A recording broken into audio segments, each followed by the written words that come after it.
Hello everyone, हमने अपना last chapter start किया हुआ था दैट इज मॉलिक्यूलर स्पेक्ट्रोस्कोपी, जिसमें हम स्पेक्ट्रोस्कोपी का बेसिक इंट्रोडक्शन कर चुके हैं।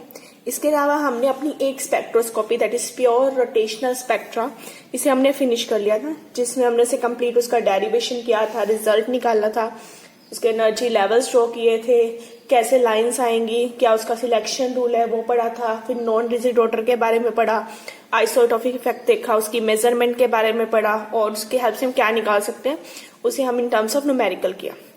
आज हम अपनी दूसरी स्पेक्ट्रोस्कोपी का बात करेंगे that is pure vibrational spectrum.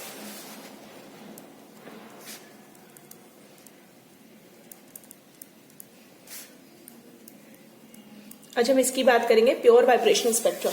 हमें पता है कि हमारे सबसे बड़े जो लेवल होते हैं वो इलेक्ट्रॉनिक होते हैं। इलेक्ट्रॉनिक के अंदर जो लेवल्स होते हैं वो होते हैं हमारे वाइब्रेशनल, वाइब्रेशन के अंदर होते हैं रोटेशनल, रोटेशनल के अंदर होते हैं हमारे ट्रांसलेशनल। हमने पहले भी बात की है कि ट्रांसलेशनल इतने क्लोज लेवल आते हैं कि इनका कोई स्पेक्ट्रा नहीं होता, कॉन्टिन्यूअस लाइन्स आती रहती है, इसीलिए हम ट्रांसलेशनल के लिए कोई स्पेक्ट्रा नहीं पढ़ते। उसके बाद जो रोटेशनल है उसे हम ऑलरेडी कर चुके हैं, दैट इज प्योर रोटेशनल, कोई मिक्सिंग नहीं। अभी हम बात करें सिर्फ प्योर वाइब्रेशनल की, रोटेशन की बात नहीं करेंगे, यहाँ पे सिर्फ वाइब्रेशंस लेवल की बात करेंगे। और उसके बाद आते हैं हमारे सबसे बड़े इलेक्ट्रॉनिक लेवल। अब वाइब्रेशन के अंदर क्या है रोटेशन, तो सबसे पहले हम प्योर वाइब्रेशन लेवल की बात करेंगे, फिर हम वाइब्रेशन के साथ प्योर वाइब्रेशन के साथ प्योर रोटेशन को मिक्स करके बनाएंगे वाइब्रेशनल रोटेशनल स्पेक्ट्रा। किसके लिए, अभी तक किसके लिए पढ़े, डाई एटॉमिक मॉलिक्यूल, तो हम इसे किसके लिए पढ़ेंगे, for a diatomic molecule. सबसे पहले बात करते हैं प्योर वाइब्रेशनल स्पेक्ट्रम। तो हम बात कर रहे हैं यहाँ पे प्योर वाइब्रेशनल स्पेक्ट्रम। अब प्योर वाइब्रेशनल स्पेक्ट्रम के सबसे पहले हम एनर्जी निकालेंगे, तो इसके लिए बात करते हैं vibrational energy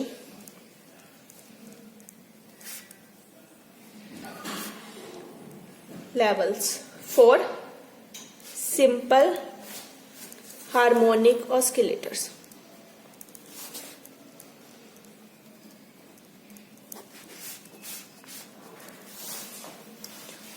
that is SHO, physics वाले बच्चे को होता है सिंपल हार्मोनिक ऑस्किलेशन होगी। जब सिंपल हार्मोनिक ऑस्किलेटर की बात करते हैं तो इस केस में हुक्स लॉ के अकॉर्डिंग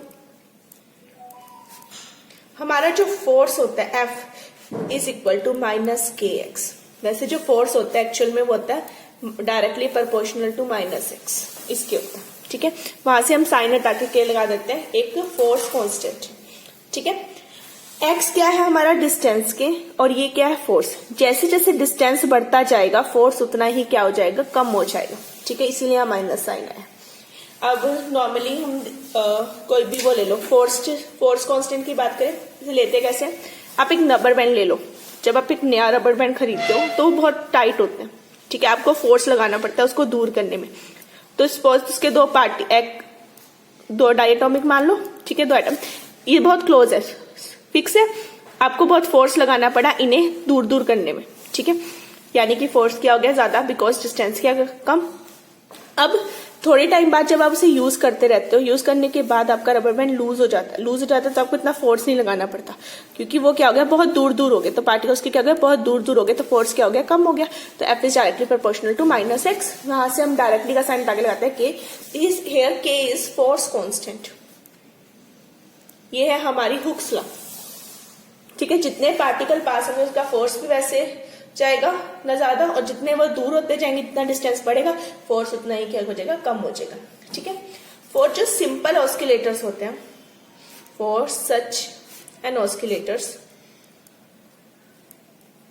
जो पोटेंशियल एनर्जी होती है वो होती है हाफ, जैसे mv² होती है ना, यहाँ जाएगी kx², डिस्टेंस और k इज फोर्स, ठीक है। तो अगर हम एक ग्राफ प्लॉट करें between potential energy and displacement that is x, तो हमारे पास इस शेप की पीक आती है, इस तरह से, जैसे हार्मोनिक वाइब्रेशन होती है, जैसे पेंडुलम देखते हो इस तरह से, बिल्कुल वैसे, ठीक है। एक साइड ये 0 है, इधर की तरफ हो गया नेगेटिव और इधर की तरफ हमारा हो गया पॉजिटिव, ठीक है। तो ये आ गई हमारी इसके लिए, यानी एक कैसी कर्व आ गई, ये एक पैराबोला जैसी कर्व है, तो ये है पैराबोलिक पोटेंशियल एनर्जी कर्व, इसे बोलते हैं पैराबोलिक पोटेंशियल एनर्जी कर्व, ठीक है।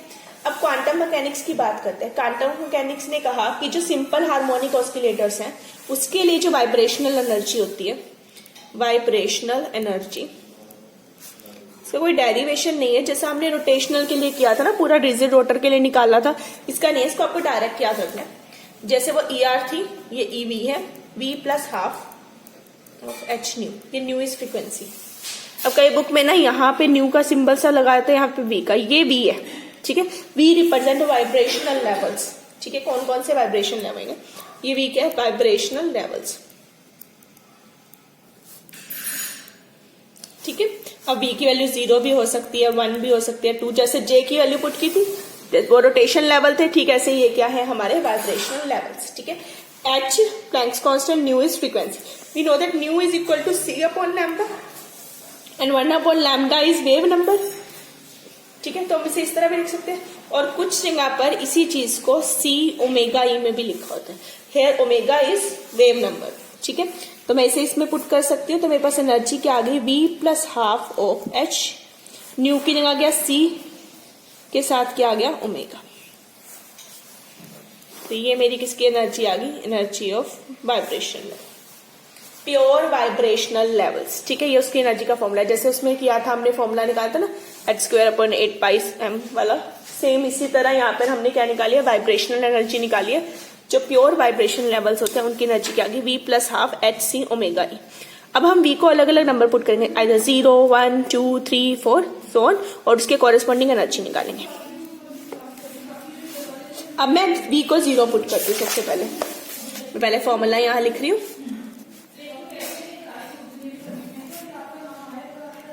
V की वैल्यू को पहले 0 पुट कर दो, तो एनर्जी कितनी आ गई, हाफ HC ओमेगा E। मैंने 1 पुट किया, कितनी आ गई, 3/2 HC ओमेगा E। मैंने 2 पुट किया, सॉरी यहाँ 1 आएगा, 3/2 5/2 HC ओमेगा E, ठीक है। ऐसे ही 3 पुट करेंगे तो एनर्जी आ गई मेरे पास 7/2 HC ओमेगा E। तो मैंने V को अलग अलग वैल्यू पुट करके सारी एनर्जी निकाल दी। अब देखो यहाँ से डिफरेंस देखो, इन दोनों लेवल के बीच में जो डिफरेंस आ रहा है, जब मैं माइनस करूंगी HC ओमेगा E, इन दोनों के बीच में HC ओमेगा E, इन दोनों के बीच में क्या रहा है, HC ओमेगा E। इसका मतलब जितने भी लेवल्स है वो क्या है, इक्वली स्पेस। जब हमने रोटेशन में ये चीज की थी वो इक्वली स्पेस नहीं थी, उनमें डिस्टेंस बढ़ता जा रहा था, they are not equally space. यहाँ ये क्या है, इक्वली स्पेस्ड, ठीक है। तो पहली चीज यहाँ से क्या निकली, ये क्या है, इक्वली स्पेस्ड। तो मैं अगर ड्रॉ कर लूं तो एक लेवल मेरा ये है V0 पे, तो एक लेवल मेरा ये है V1 पे, V2, V3। एनर्जी लिख दो इनकी, पहले की हाफ HC ओमेगा E, दूसरे की 3/2 HC ओमेगा E, तीसरे की 5/2 HC ओमेगा E एंड चौथे की 7/2 HC ओमेगा E। मैंने सबकी वैल्यूज को पुट कर दिया, क्लियर। दूसरी चीज, जब हमने सेम इसी वे से रोटेशनल स्पेक्ट्रा को निकाला था, तो रोटेशनल स्पेक्ट्रा को जब हमने J को 0 पुट किया था तो एनर्जी क्या आई थी, 0। बट इस केस में V को 0 पुट करने पे कुछ ना कुछ एनर्जी की वैल्यू आ रही है, इसे हम बोलते हैं हमारी 0 point energy.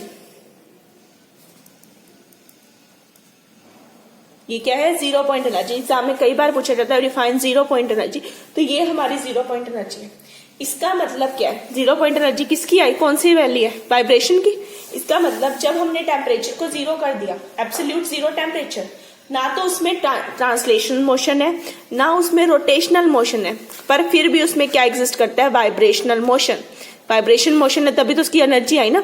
Means eight absolute 0 when all the translational and rotational motion creases, creases मतलब खत्म हो गए, वाइब्रेशनल जो मोशन है स्टिल एग्जिस्ट, उसकी कुछ ना कुछ वैल्यू आएगी, that is called 0 point energy.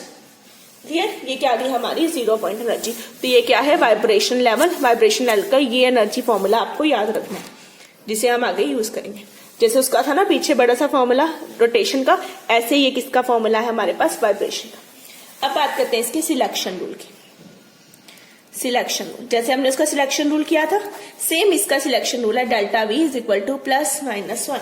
Hair +1 is for absorption and -1 is for emission,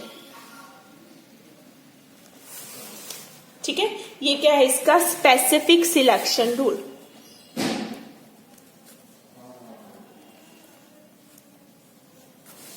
ठीक है, ये किसका आ गया specific selection rule. Clear, +1 is for absorption and -1 is for omission. That means 0 से 1, 1 से 2, 2 से 3 ये ट्रांजिशन पॉसिबल है। ऐसे 3 से 2, 2 से 1 एंड 1 to 0 ये ट्रांजिशन नहीं पॉसिबल। 3 से 0 की ट्रांजिशन नहीं हो सकती, वो रूल को फॉलो नहीं कर रही है। ठीक है, तो हमारा सिलेक्शन रूल क्या है +-1, +1 is for absorption and -1 is for omission. एक होता है ग्रोस सिलेक्शन रूल। ठीक है, ग्रोस सिलेक्शन रूल है कि जो इनका इलेक्ट्रिक डाइपोल मूवमेंट है वो चेंज होना चाहिए। Electric dipole movement must be changed when atom is displaced।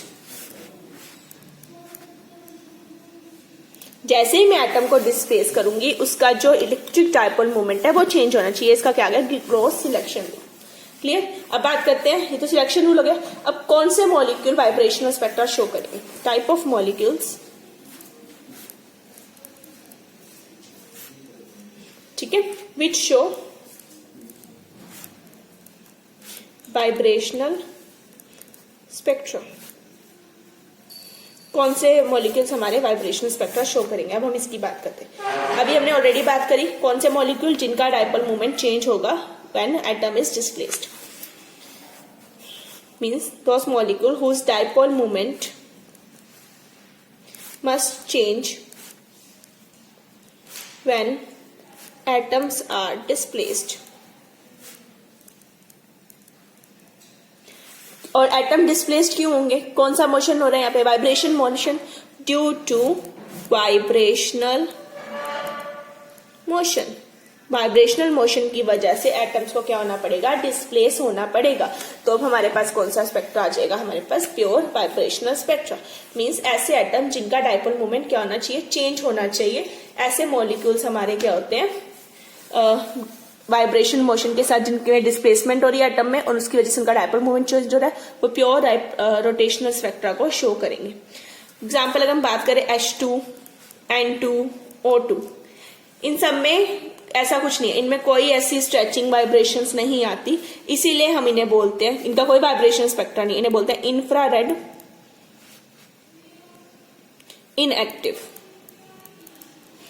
ठीक है, दूसरे लाइक कुछ और मॉलिक्यूल से पोलर हो गए, CO2 हो गया, H2 हो गया, CH4 हो गया, मीथेन, ये सारे होते हैं इंफ्रारेड एक्टिव। जैसे रोटेशनल स्पेक्ट्रोस्कोपी को हम बोलते हैं माइक्रोवेव स्पेक्ट्रोस्कोपी, ऐसे ही वाइब्रेशनल स्पेक्ट्रोस्कोपी का ही दूसरा नाम है IR। IR means infrared spectroscopy. तो जो मॉलिक्यूल वाइब्रेशनल स्पेक्ट्रा शो करेंगे वो होंगे इंफ्रारेड एक्टिव, और जो वाइब्रेशनल स्पेक्ट्रा को नहीं शो करेंगे वो मॉलिक्यूल्स हमारे क्या हो जाएंगे? Infrared inactive. ठीक है, ये एग्जाम में कई बार पूछ लेते हैं कौन कौन से मॉलिक्यूल आपके शो करते हैं, कौन से मॉलिक्यूल ये शो नहीं करते।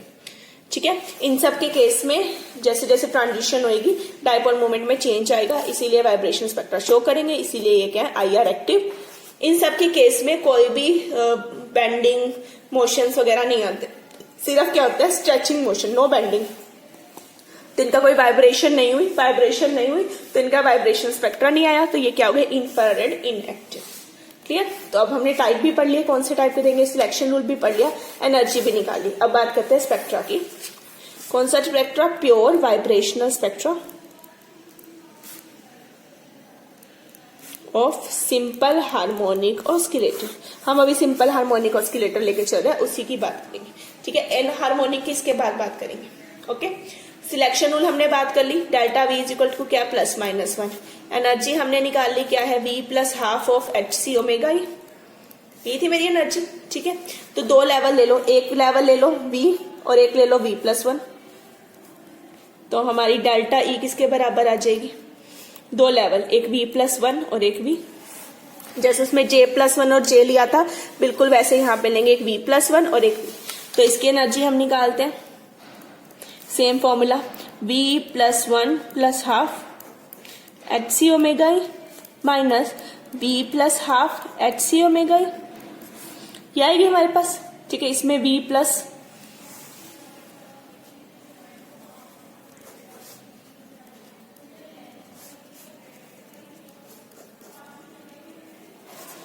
ये आ गया मेरे पास एच सी ओमेगा, ये दोनों में है, मैं कॉमन ले सकती हूँ, तो एच सी ओमेगा ये बाहर ले लिया, अंदर क्या बचा B plus 3/2 minus B minus half, B cancel हो रहा है यहाँ से, एक प्लस एक माइनस कैंसल आउट हो गया, 3/2 माइनस 1/2 दैट इज 1,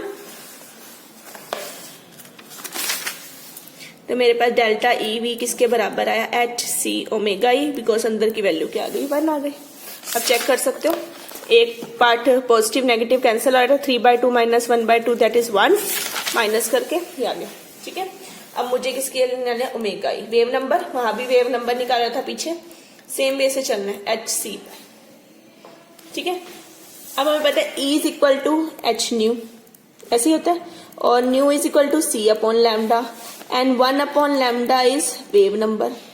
ठीक है, यहाँ पे मैं चेंज इन एनर्जी की बात कर रही हूँ, तो ये चेंज इन वेव नंबर आ जाएगा।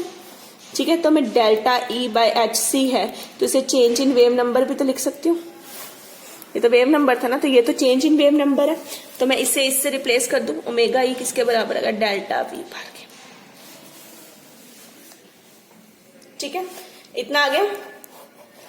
इसमें कोई v नहीं आया, जब हमने लास्ट रिजल्ट निकाला इसमें कोई v भी नहीं आया, जब उसमें निकाला था तो 2bj इंटू जे प्लस 1 या 2bj प्लस 1 ये टर्म आ रही थी ना, यानी वहां j आ रहा था, j आ रहा था, तो जैसे जैसे ट्रांजिशन होगी उनकी वैल्यू भी चेंज होगी। इस केस में तो v नहीं आया, इसका मतलब जब ट्रांजिशन होगी तो हमें क्या ऑब्टेन होगी, सिर्फ 1 एब्जॉर्प्शन लाइन।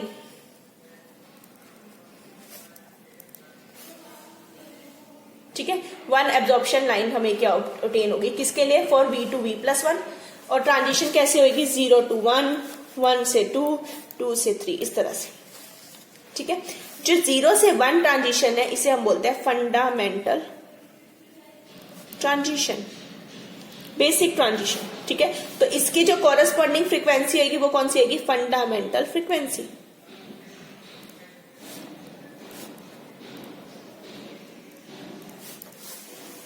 उसे क्या बोलेंगे हम, फंडामेंटल फ्रीक्वेंसी। तो हमें आईआर में इस तरह की ट्रांजिशंस में लाइंस क्या होंगी, ऑब्टेन होंगी। क्लियर, तो ये था हमारा कि हमने कैसे एनर्जी निकालनी है। जब हमने सेम चीज रोटेशन के लिए की थी, रोटेशन के केस में यहाँ जे वैल्यू आ गई थी, जे आने की वजह से वहां पे क्या हो रहा था, अलग अलग ट्रांजिशंस की लाइन्स आ रही थी। इस केस में वी नहीं आया, वी नहीं आया तो इसका मतलब सिंगल लाइन्स हमें क्या होंगी, ऑब्टेन होंगी। ये फंडामेंटल ट्रांजिशन होगी 0 से 1, ऐसे 1 से 2, ठीक है, 2 से 3, इस तरह से हमारे पास क्या आ जाएंगी, अलग अलग लाइंस क्या होंगी, ऑब्टेन होती रहेंगी। क्लियर, ये किसके लिए था, हमने अब तक बात की सिंपल हार्मोनिक ऑस्किलेटर, जिसमें जो सिंपल हार्मोनिक है उसमें ऑस्किलेशंस क्या होंगी, जैसे नॉर्मल होती है उसकी तरह। ठीक है, जैसे हमने उसमें रिजिड रोटर की बात की थी बिल्कुल वैसे। देन हमने रिजिड रोटर के लिए सब चीजें निकाल ली, सिलेक्शन रूल बात किया, किस तरह के मॉलिक्यूल शो करेंगे, क्या लाइंस आएंगी, सब कुछ हमने डिस्कस किया था। फिर हमने निकाला था नॉन रिजिड को। सेम वे से यहाँ पर सिंपल हार्मोनिक को डिस्कस कर लिया, उसके रिजल्ट से सिलेक्शन रूल, किस टाइप के मॉलिक्यूल शो करेंगे, किस तरह की लाइंस आएंगी, ये सब चीजें हम निकाल चुके हैं। तो अब हम बात करते हैं vibrations of, that is vibrational frequency, vibrational energy levels, पहले energy levels, G levels of N harmonic, वो हार्मोनिक था ना, ये N हार्मोनिक है, N हार्मोनिक ऑस्किलेटर्स, वो हार्मोनिक था, ये क्या है, N हार्मोनिक। ठीक है, अब हमने सिंपल हार्मोनिक ऑस्किलेटर के रिजल्ट को डिस्कस कर लिया। उसके लिए हमारे पास वाइब्रेशन के लिए वैल्यू क्या है, 1/2 HC ओमेगा। ठीक है, हेयर V की वैल्यू क्या है हमारी, 0, 1, 2, 3, 4, अलग अलग वाइब्रेशन लेवल के लिए हम वैल्यू पुट करेंगे, तो हमारे पास ये लेने आएंगे। ठीक है, अब जब हम बात करते हैं किसी की भी मूवमेंट की, एक ऑस्किलेटर जो होता है, हमने यहाँ मान तो लिया कि वो सिंपल हार्मोनिक है, एक्चुअल में जो सिंपल हार्मोनिक ऑस्किलेटर जैसा कुछ एग्जिस्ट नहीं करता। ठीक है, किसी भी ऑस्किलेटर की जो मूवमेंट होती है वो कभी भी परफेक्ट हार्मोनिक नहीं होती, वो हमेशा क्या होती है, एन हार्मोनिक। बिकॉज जब उसमें हम डिस्प्लेसमेंट की बात करते हैं, तो जैसे जैसे डिस्प्लेसमेंट इंक्रीज होता है, जैसे मैंने रबर बैंड का एग्जांपल लिया था, डिस्प्लेसमेंट इंक्रीज हुआ तो फोर्स क्या हो गया था, डिक्रीज। ठीक है, यहां जिस फोर्स की हम बात कर रहे हैं वो फोर्स होता है रिस्टोरिंग फोर्स। ठीक है, जैसे रिस्टोरिंग फोर्स क्या होता है, आप एक नया रबर बैंड ले रहे हो, रबर बैंड को खींच के देखो, अभी वो नया है, जितना आप उसे लेके जाओगे दूर, थोड़ा सा दूर लेके जैसे आपने छोड़ा वो अपनी वापिस पोजीशन पे वापिस आ गया, यानी उसकी रिस्टोरिंग फोर्स बहुत हाई है। आपने थोड़े डिस्टेंस पे डिस्प्लेस किया, उसकी रिस्टोरिंग फोर्स क्या थी, हाई। रिस्टोरिंग फोर्स होता है अपनी ही ओरिजिनल शेप में वापिस आ जाना, ठीक है, वो वापिस आ गया इजिली। अब आप उसे बहुत दूर खींच के लेके जाओ, ठीक है, एक लिमिट तक दूर दूर दूर खींचते हुए क्या होगा, एक लिमिट आएगी जहां पर वो क्या हो जाएंगे, ब्रेक हो जाएंगे। उस ब्रेक से पहले की लिमिट लो, आपने बहुत ज्यादा उसे खींच दिया रबर बैंड को, तो रबर बैंड को खींचने के बाद यानी डिस्टेंस क्या हो गया, बढ़ गया, डिस्टेंस क्या बढ़ा गया, डिस्टेंस इंक्रीज हो गया। डिस्टेंस इंक्रीज हो गया तो उनकी जो रिस्टोरिंग फोर्स है वो वापस अपनी ओरिजिनल शेप में वापस नहीं आ पाए, यानी उनका रिस्टोरिंग फोर्स क्या हो गया, वीक हो गया, बिकम वीक, ठीक है, तो उनका रिस्टोरिंग फोर्स क्या हो गया, वीक। अब एक टाइम ऐसा आएगा जब आप उसे हद से ज्यादा खींच दोगे कि वो क्या हो जाएगा, रबर बैंड ब्रेक हो जाएगा, ठीक है, दैट मीन्स मॉलिक्यूल क्या हो गए, अपार्ट हो गए, तब वहां पर जो ऑस्किलेटर बनेगा वो हमारा क्या हो जाएगा, एन हार्मोनिक ऑस्किलेटर। क्लियर। जब एक नॉर्मल था हमने उसको थोड़ा सा डिस्प्लेस किया, डिस्प्लेस करने के बाद वो अपनी ओरिजिनल शेप में वापस आ गया, यानी उसकी रिस्टोरिंग फोर्स थी उसमें। जैसे ही मैंने उसे बहुत ज्यादा डिस्प्लेस कर दिया, ज्यादा डिस्प्लेस करने पे क्या हुआ, उसकी रिस्टोरिंग फोर्स बहुत ही कम हो गई, उसे और ज्यादा खींचने पे क्या हुआ, दोनों के दोनों मॉलिक्यूल्स क्या हो गए, ब्रेक हो गए। इसे एक्सप्लेन किया था मोर्स ने इन 1929। उन्होंने कहा कि कोई हार्मोनिक ऑस्किलेटर नहीं होता है, सबका जो मोशन होता है वो कैसा होता है, एन हार्मोनिक। तो एन हार्मोनिक के लिए पहले तो हार्मोनिक था ना स्टार्टिंग में, तो यानी ये टर्म तो होगी, साथ में कुछ नई टर्म आ जाएगी, वो हमारे पास है v plus half H C omega ई माइनस v प्लस हाफ का होल स्क्वायर, सेम टर्म है, स्क्वायर में आ जाएगी, H C x e omega, एक ये टर्म नहीं आई, ठीक है। व्हाट इज एक्स सी, यहाँ पे किसकी वजह से, एन हार्मोनिक की वजह से, तो एक्स सी है हमारा एन हार्मोनिसिटी कांस्टेंट, ये क्या है हमारा एन हार्मोनिसिटी कांस्टेंट। क्लियर। अब आप इसमें अलग अलग वैल्यू पुट करके देखो, पहले ई जीरो पुट करके देखो, वी को जीरो पुट किया, ई जीरो आई, ये फॉर्मूला अब आपका, ठीक है, जैसे वो रिजल्ट था छोटे वाला ऐसा ही ये बड़ा रिजल्ट है। जब आप जीरो पुट करोगे तो हमारे पास क्या बनेगा, हाफ एच सी ओमेगा ई माइनस 1/2 का square H C omega E X E, V को 1 पुट करो, half H C omega E 3/2 sorry, V को 2 पुट किया तो एनर्जी आई 5/2, पुट करके देख लेना सारी एनर्जी ऐसे ही आती रहेंगी। तो जब आप इनके बीच में डिफरेंस देखोगे तो they are not equally spaced, ये इक्वली स्पेस नहीं है। पिछले वाले जो हमने किए थे, जो इससे पहले वाले किए थे, वो इक्वली स्पेस आए थे, डिफरेंस सेम आया था। जब आप इन दोनों का डिफरेंस करोगे तो इक्वली स्पेस लाइंस नहीं आएगी, यहां से एच सी ओमेगा ही आएगा, जब इधर माइनस करोगे 1/4 और 9/4 8/4 आ जाएगा, इक्वली स्पेस नहीं आएंगे, इनमें क्या होगी, सेपरेशन क्या होगी, डिक्रीज होती जाएगी, ठीक है, separation decreases as vibration number increases, as quantum number increases. जैसे जैसे आप ये वैल्यू इंक्रीज करते जाओगे इनके बीच का जो सेपरेशन है वो क्या होता जाएगा, कम होता जाएगा, ठीक है। और ये पूरी परफेक्ट पैराबोला कर्व नहीं आएगी, जैसे मैंने इससे ड्रॉ किया था ना, ये एक पैराबोलिक कर्व थी पीछे, ये थी ना पैराबोलिक कर्व, तो ये इसके लेवल्स भी इक्वली स्पेस आए थे। इस केस में जो कर्व आ रही है वो पैराबोलिक नहीं आएगी, इस केस की कर्व हमारी अलग आएगी। तो अगर मैं पोटेंशियल एनर्जी बनाऊं और इधर एक्स बनाऊं जैसे पहले बनाया था, तो इसकी कर्व पैराबोलिक नहीं आके थोड़ी सी उसमें क्या होती है, डिस्टोर्शन, इस तरह से, ठीक है। और लेवल क्या, इक्वली स्पेस नहीं है, पहले सेपरेशन ज्यादा है फिर कम कम होता जाएगा,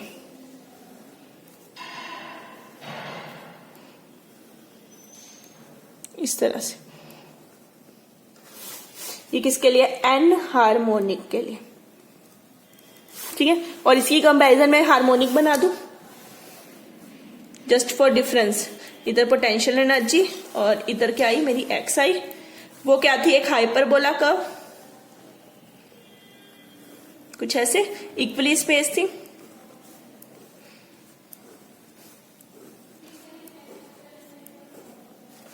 ये किसके लिए है? फॉर हार्मोनिक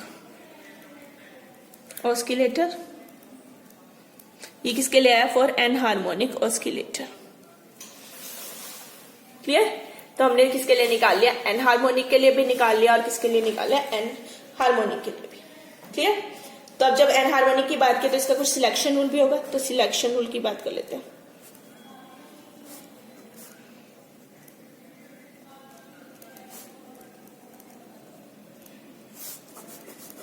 उसका सिलेक्शन रूल क्या था? +-1 हार्मोनिक का, delta V is equal to +-1। जब एन हार्मोनिक की बात करते हो तो उसका सिलेक्शन रूल सारे हैं +-1, +-2, +-3, +-4 एंड सो ऑन। ये सारे के सारे इसमें क्या है? पॉसिबल है। क्लियर? ठीक है। अब +-1 इसमें सिर्फ ये ट्रांजिशन है, यहां से यहां, यहां से यहां, ये V0 1 2 3 4 5 और ये 6, इसे कर दो 1 2 3 4 5 6 7 एंड ऑल। इस केस में सिर्फ 0 से 1, 1 से 2, 2 से 3, 3 से 4 ये ट्रांजिशन पॉसिबल है। इस केस में यहां से यहां, यहां से यहां, कहीं तक भी ट्रांजिशन पॉसिबल है, बिकॉज ये क्या है? एक anharmonic transition. Clear? All type of vibrational transitions are possible in case of enharmonic oscillator.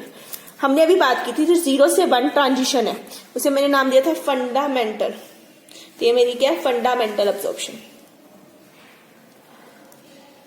अभी पीछे भी बात की थी ना, फंडामेंटल ट्रांजिशन, फंडामेंटल अब्जॉर्प्शन। ठीक है। जो 1 से आगे है 0 से 2, 0 से 1 तो गया है ना, ठीक है, आगे 0 से 2 गया, ये होती है हमारी जो ट्रांजिशन होगी 0 से स्टार्ट है ना, मैंने उल्टा कर दिया, 3 4 5 एंड 6, ये होती है हमारी फर्स्ट ओवरटोन। ये ओवरटोन है, इन्हीं के ऊपर ऊपर आने वाली। 0 से 3, से 0 से 1 ये तो फंडामेंटल है, 0 से 2, 0 से 3 ये सारी क्या है? Overtone, second overtone. ठीक है। तो ये क्या आ गया हमारे पास? ओवरटोन आ गए। तो ये था हमारा एन हार्मोनिक ऑस्किलेटर। इस वाले क्वेश्चन में क्वेश्चन आता है कि difference, give the difference between harmonic and N harmonic oscillators. तो जो एन हार्मोनिक हार्मोनिक है इसके सारे पॉइंट हम इसमें कवर करेंगे।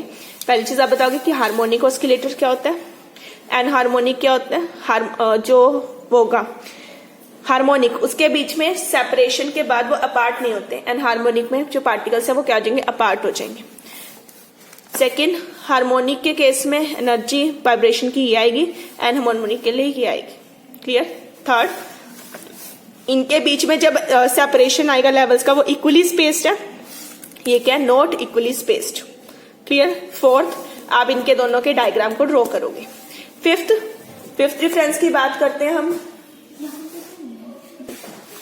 और हार्मोनिक के लिए जो हमारा सिलेक्शन रूल है दैट इज +-1, और जो एन हार्मोनिक है इसका सिलेक्शन रूल है +-1, +-2, +-3, +-4, सो ऑन। सब तरह की लाइंस पॉसिबल है। क्लियर? इस केस में जो हमारे पास फ्रीक्वेंसी आती है वो फंडामेंटल होती है, फंडामेंटल फ्रीक्वेंसी। इस केस में हमें फंडामेंटल के साथ ओवरटोन्स भी मिलेंगे। ठीक है। आई रिपीट कि क्या क्या डिफरेंसेस आएंगे। हमारे पास क्वेश्चन है difference between harmonic and N harmonic oscillator. पहला, दोनों बताओगे हार्मोनिक क्या होता है, एन हार्मोनिक। दूसरा, ये वाला, इनकी वाइब्रेशन एनर्जी लिख दोगे। तीसरा, डिफरेंस करके दिखाओगे कि ये इक्वली स्पेस आती है और ये अनइक्वल स्पेस्ड है। फोर्थ, दोनों के डायग्राम्स ड्रॉ करोगे। फिफ्थ, सिलेक्शन रूल, इसका सिलेक्शन रूल है +-1, इसका सिलेक्शन 2 3 4 सारे। सिक्स्थ, इस केस में सिर्फ हमारे पास फंडामेंटल लाइंस आती हैं। इस केस में हमारे पास क्या ऑब्टेन होते हैं? Overtones. First overtone, second overtone, third overtone and so on. तो ये था हमारा सिंपल हार्मोनिक ऑस्किलेटर जिसकी हमने एनर्जी निकाली, वाइब्रेशंस की लाइंस निकाली, सिलेक्शन रूल ये सब पढ़ा। फिर हमने इसी को निकाला for anharmonic oscillator.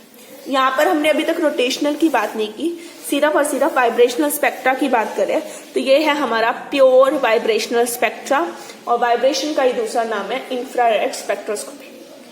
Next class में हम अब रोटेशनल और वाइब्रेशन दोनों पढ़ चुके, इन दोनों की मिक्सिंग कर देंगे तो हमारा स्पेक्ट्रा बन जाएगा रोटेशनल वाइब्रेशनल स्पेक्ट्रोस्कोपी, जिसमें दोनों लाइन्स हमारी मिक्स हो जाएंगी दोनों के रिजल्ट है वो हम इसमें क्या करेंगे, यूज करेंगे।